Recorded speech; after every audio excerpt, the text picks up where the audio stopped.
Example 9c.2. Sophie borrows $10,000 to be repaid in equal payments over a period of 5 years. Interest is charged at the rate of 8% per annum, compounding monthly. Find the monthly payment amount correct to the nearest cent.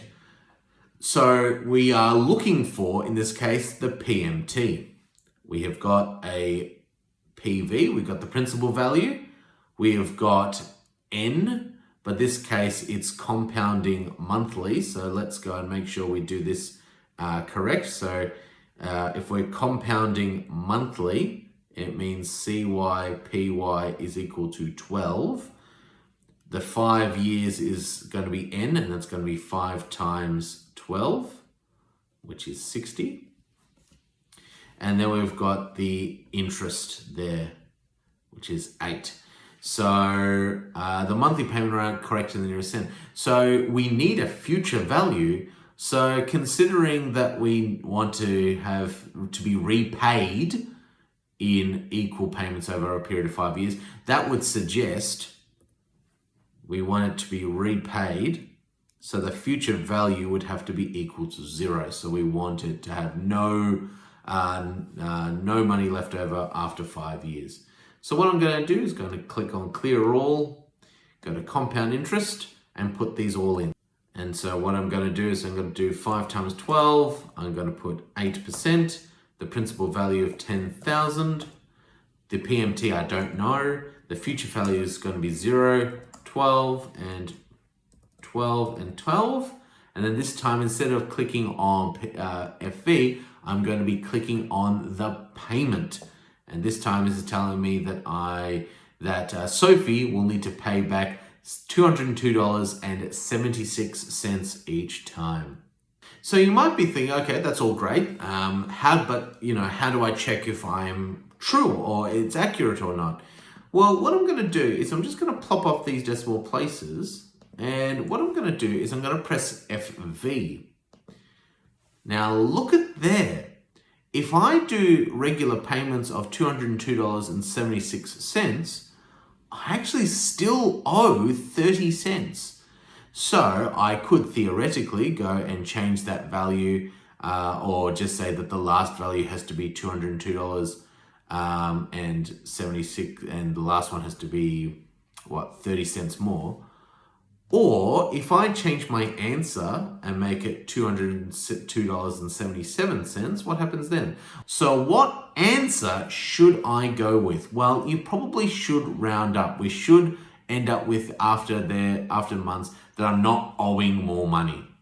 So I am actually going to suggest that rather than 76, we should go and stick to 77. B, the total cost of repaying the loan to the nearest dollar.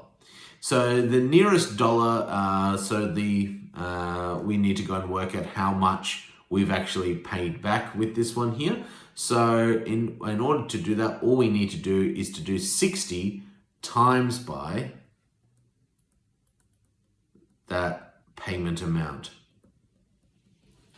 And so that's going to be $202.77 times by 60, and that gives me $12,166.20, but to the nearest dollar means to the nearest whole number. So that's going to be $12,166. So therefore, the total amount of interest paid to the nearest dollar. So the total amount of interest paid would be $12,166 minus 10,000, and that equals to 2,166. Now, for those eagle-eyed viewers, you know that I will always say to use the unrounded figure. We can certainly do that, but it is virtually inconsequential. It's still $2,166.20. To the nearest value, to the nearest dollar is 2,166. 9c.3, an amount of $150,000 is borrowed for 25 years at an interest rate of 6.8% per annum, compounding monthly. What are the monthly payments for this loan? So again, we're going to try to set that future value to be 0. So what we're going to do is we're going to set this up. So it's 25 years and compounding monthly. So that's the first thing we should look at. So PY, CY should be equal to 12. The N should be 25 times 12. The interest rate, that's the interest rate there. And then we've got our PV. And we are wanting to pay this back. So we are looking for PMT. So N is 25 times 12. The interest rate is 6.8%. The payment value is $150,000. The payment we don't know yet. The future value will be 0, 12, and then 12. So payment is, so I click on the payment button. So it's telling me $1,041, and I will round up here to 11 cents. B, how much is still owing after the end of 3 years? So all I need to do is to change this slightly.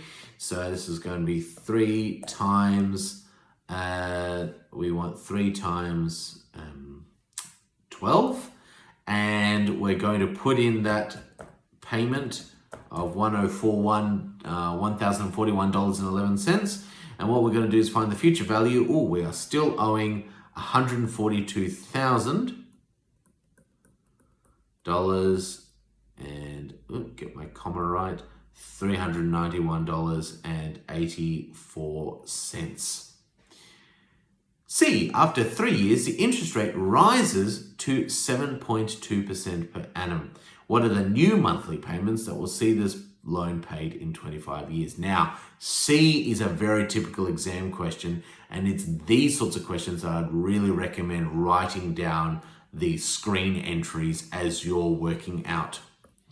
So we've got 3 years. So let's go and have a look here. So we're going to, we need the monthly payments that we paid off in 25 years. So we want the next, well, I suppose 22 years, because 25 take away 3 will get me 22.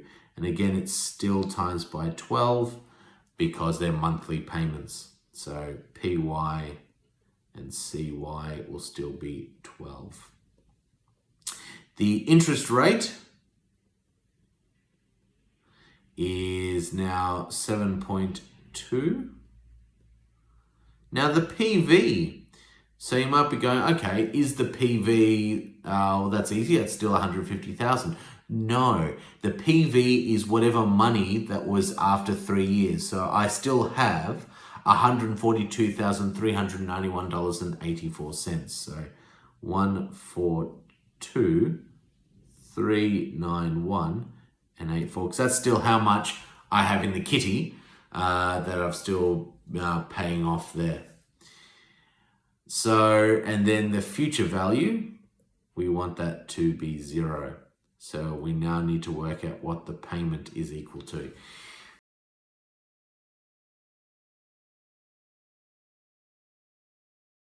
So now to work out the payment, so I've got 22 times 12 is 264, the interest rate 7.2, and the payment is, there we go, $1,076.18.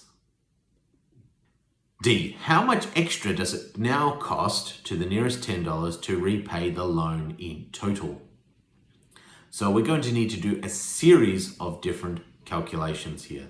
So for a start, well, let's call this one scenario, so we've scenario 2. So we'll call this one scenario 2. So scenario 2 for 22 years. So we're paying off on a monthly way, we're paying this amount, this $1,076. So 264 months, because that's 22 times 12, times by $1,076.18.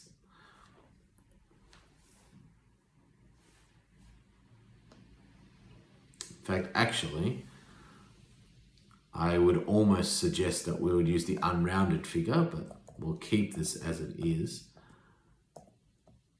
264. So that's going to be $284 and $284,111.57.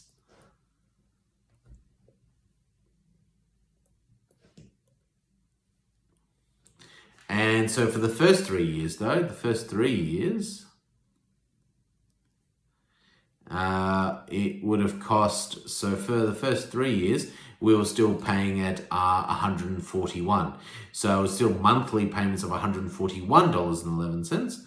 So it was $1,041.11 times by 3 times by 12. And so that was going to be equal to 1,041.11 times by 3 times by 12.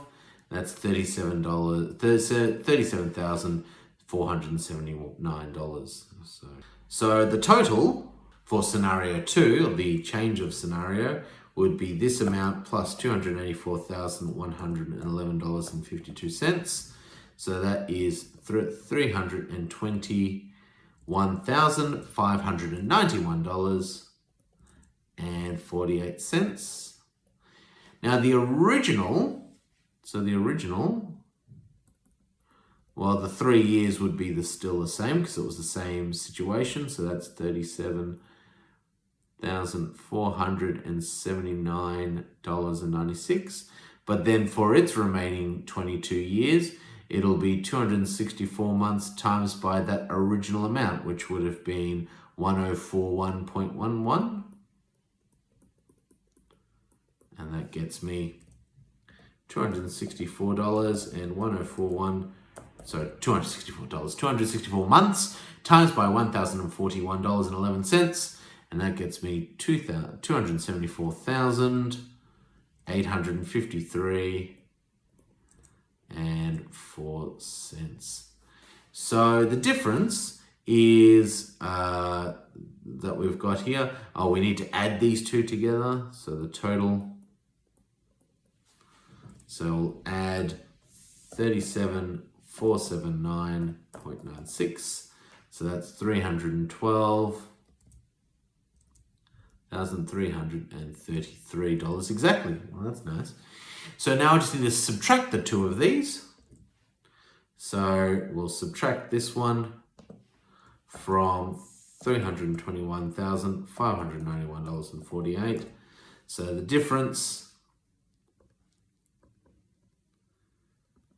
is $9,258.48, but it says to the nearest $10, so which is equal to $9,260 is the difference.